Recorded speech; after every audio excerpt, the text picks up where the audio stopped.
حضرت ابو کبشہ الانماری رضی اللہ تعالی عنہ روایت کرتے ہیں کہ حضور نبی رحمت صلی اللہ علیہ وآلہ وسلم نے ارشاد فرمایا، ثلاث اقسم علیہن، تین چیزیں ایسی ہیں کہ جن پر میں محمد ہو کے قسم کھاتا ہوں، میں قسمیہ طور پہ ان تین چیزوں کو بیان کرتا ہوں۔ وہ تین چیزیں کون سی ہیں؟ پہلی چیز، ما نقص مال عبد من صدقہ، حضور علیہ السلام فرماتے ہیں پہلی چیز تو یہ ہے جس کو میں قسم کھا کے کہتا ہوں کہ صدقے سے مال گھٹتا نہیں ہے۔ یعنی پہلی بات میں تمہیں یہ بتاتا ہوں کہ صدقے سے مال گھٹتا نہیں ہے۔ تمہارا کیلکولیٹر کہتا ہے کہ کم ہو جائے گا، 100 روپیہ تھا 10 روپے صدقے کر دیا، باقی 90 رہ گئے۔ اپنے اکاؤنٹنٹ سے پوچھو، وہ بھی یہی کہے گا کہ 10 کم ہو گئے اور باقی 90 رہ گئے۔ لیکن اللہ کے محبوب فرماتے ہیں میں قسم فرما کے کہتا ہوں کہ صدقے سے مال گھٹتا نہیں ہے۔ یہ تجربہ کر کے دیکھ لیں۔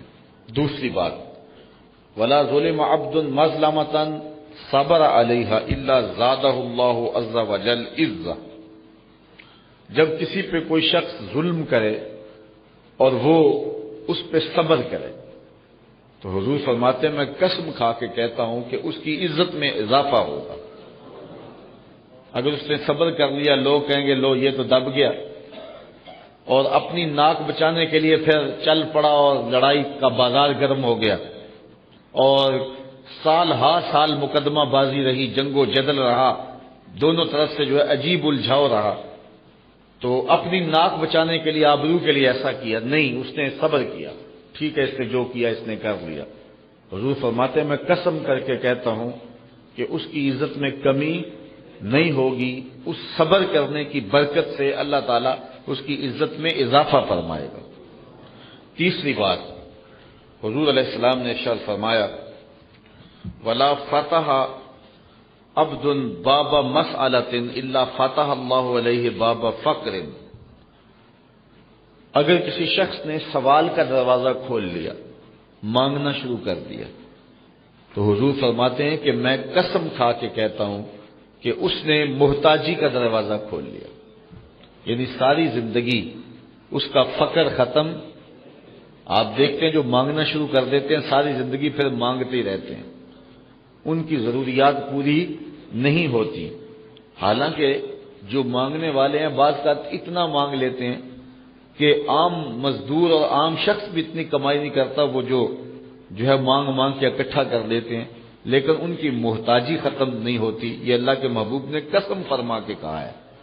تو یہ تین چیزیں یاد رکھ لیں، صدقے سے مال کم نہیں ہوتا، معاف کر دینے سے عزت میں فرق نہیں پڑتا بلکہ عزت اللہ زیادہ کر دیتا ہے، اور تیسری بات کہ جب کوئی شخص سوال کا دروازہ کھول دیتا ہے تو پھر اس کی پوری نہیں پڑتی، اس کی محتاجی ختم نہیں ہوتی۔ حضرت ابو کبشہ الانماری کہتے ہیں میں نے حضور سے سنا اور حضور نے اللہ کی قسم فرما کے یہ تین باتیں بیان فرمائیں۔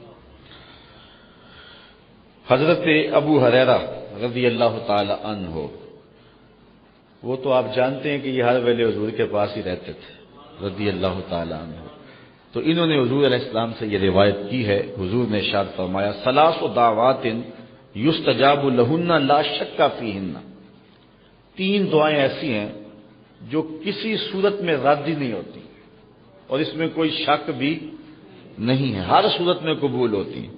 پہلی جو ہے دعوت المظلوم، جو مظلوم کی دعا ہے وہ رد نہیں ہوتی، اس لیے کہا مظلوم کی دعا سے بچو، کیونکہ مظلوم کی دعا اور اللہ کے درمیان کوئی پردہ نہیں ہوتا ہے۔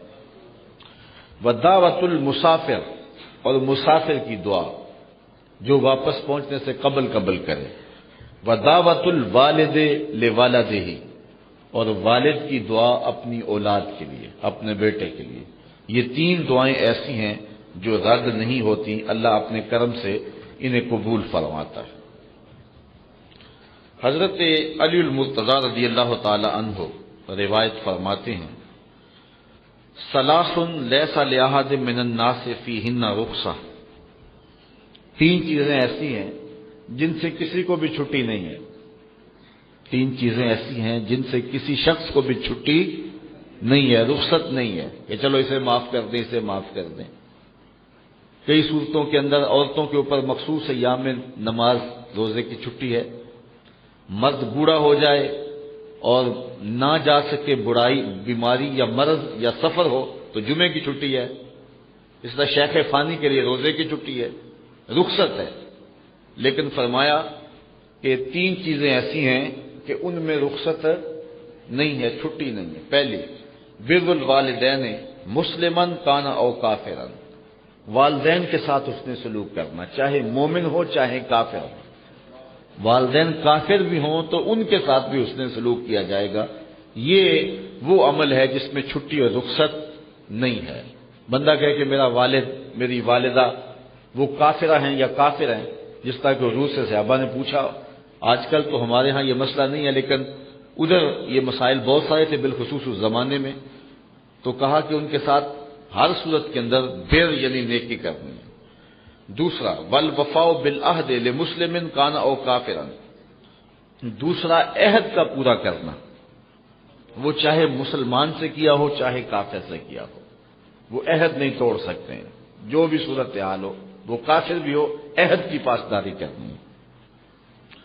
تیسری بات، وَأَدَاءُ الْأَمَانَةِ إِلَى مُسْلِمٍ كَانَ أَوْ كَافِرًا، امانت کا ادا کرنا۔ اگر تمہارے پاس کسی نے امانت رکھی ہے تو اس کو ادا کرنا ہے، چاہے وہ مومن ہو اور چاہے وہ، اور آپ جانتے نہیں ہیں کہ لوگ حضور کے مکان کا محاصرہ کیے ہوئے ہیں، اور آقا کریم علیہ السلام ان کے محاصرے سے نکل گئے، لیکن حضرت مولا کائنات سیدنا علی المرتضیٰ رضی اللہ تعالی عنہ کو اپنے بستر پہ لٹایا اور کہا صبح اٹھ کے ان کی امانتیں دے کے آنا۔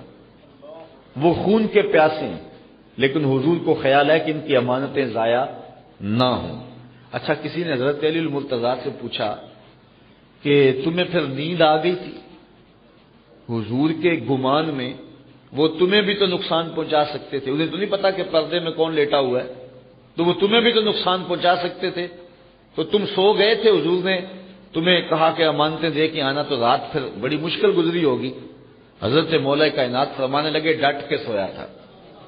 کہا نیند کیسے آئی تھی؟ کہا حضور نے کہا تھا اے علی سو جاؤ، صبح اٹھنا، لوگوں کی امانتیں دینا اور تم بھی مدینے آ جانا۔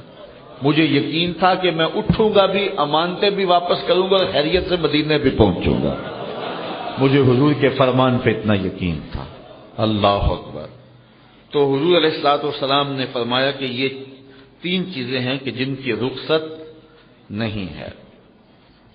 حضرت انس رضی اللہ تعالیٰ عنہ سے ایک روایت ہے کہ حضور نے ارشاد فرمایا ثلاث منجیات، تین چیزیں ہیں جو نجات دینے والے ہیں۔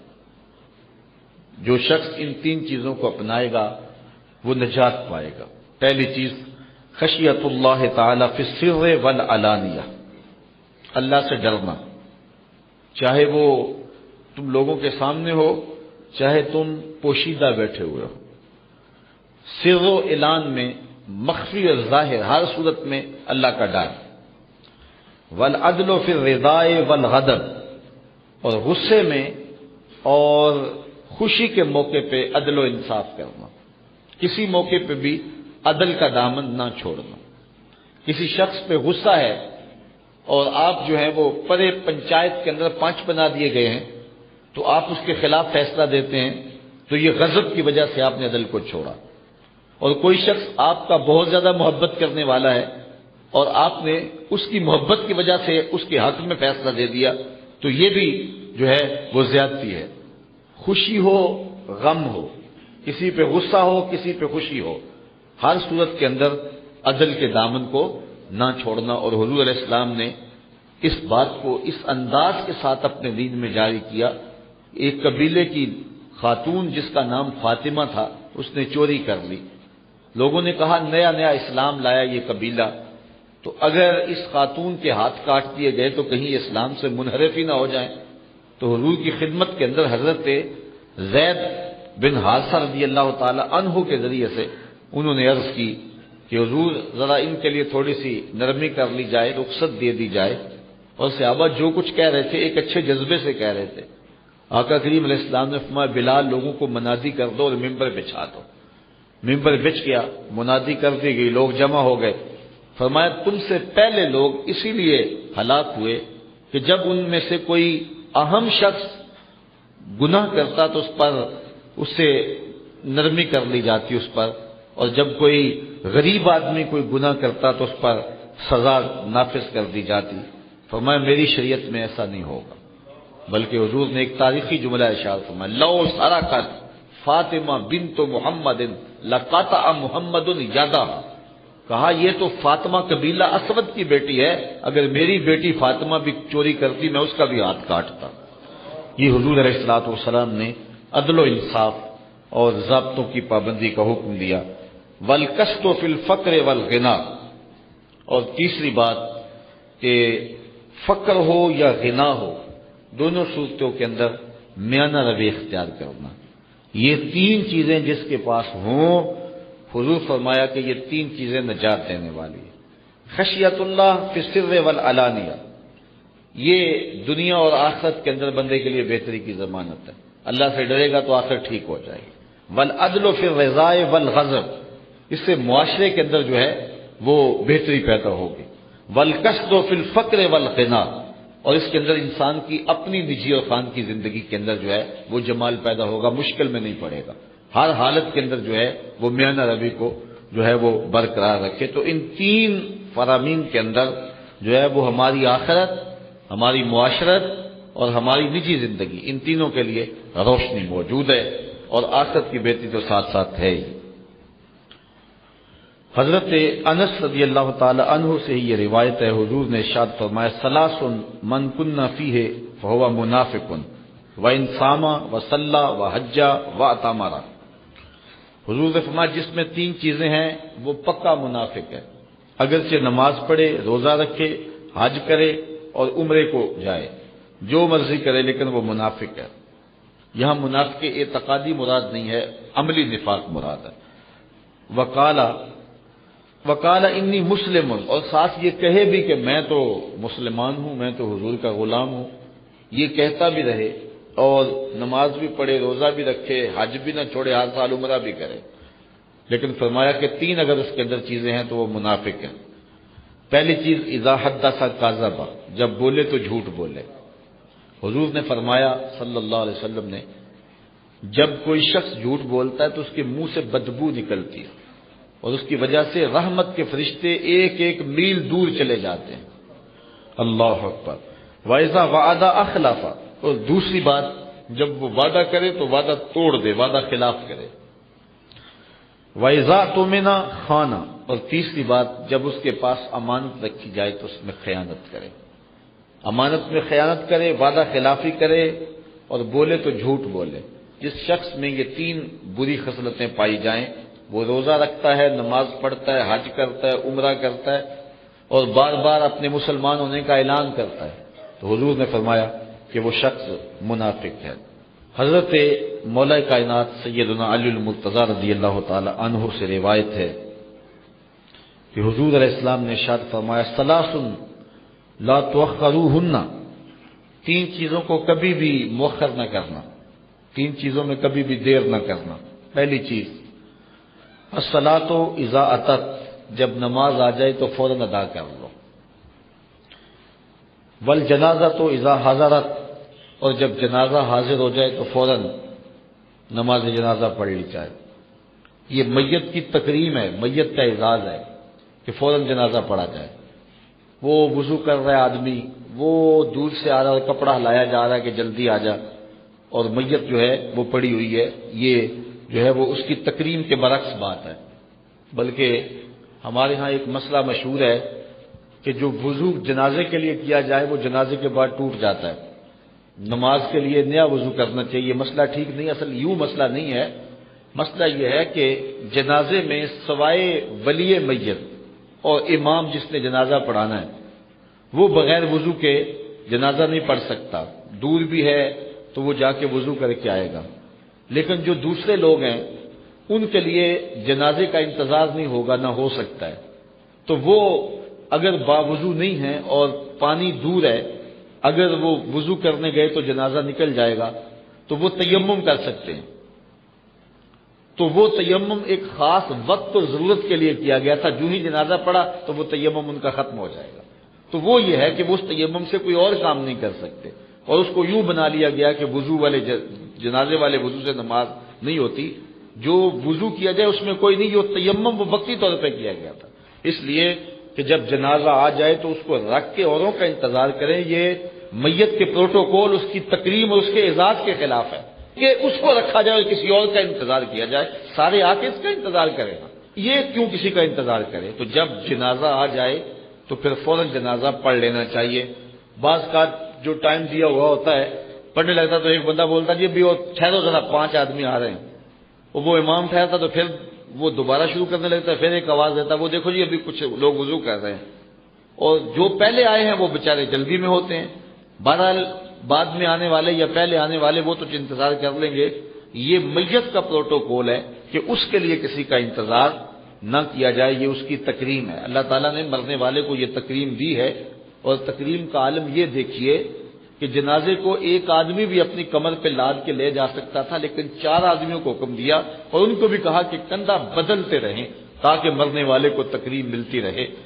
اور بلکہ کہا زیادہ تیز بھی نہ چلنا، میرے شاہکار کو کہیں جھٹکا بھی نہ لگ جائے. اور پھر یہ تعظیم اور یہ توقیر کہ امام وقت بھی ہو، امام کعبہ بھی ہو، وقت کا غوث بھی ہو، وہ بھی پیچھے کھڑا ہے اور لاش آگے پڑی ہوئی ہے.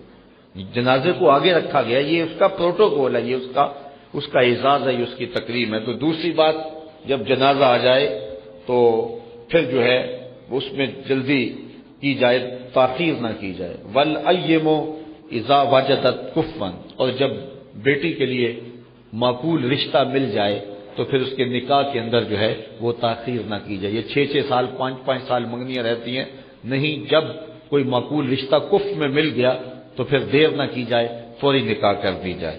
آج ہم نے نکاح کو اتنا مشکل بنا لیا ہے کہ نکاح جو ہیں وہ اتنے زیادہ تاخیر کے ساتھ ہو رہے ہیں اور اس سے بہت ساری خرابیاں پیدا ہو رہی ہیں.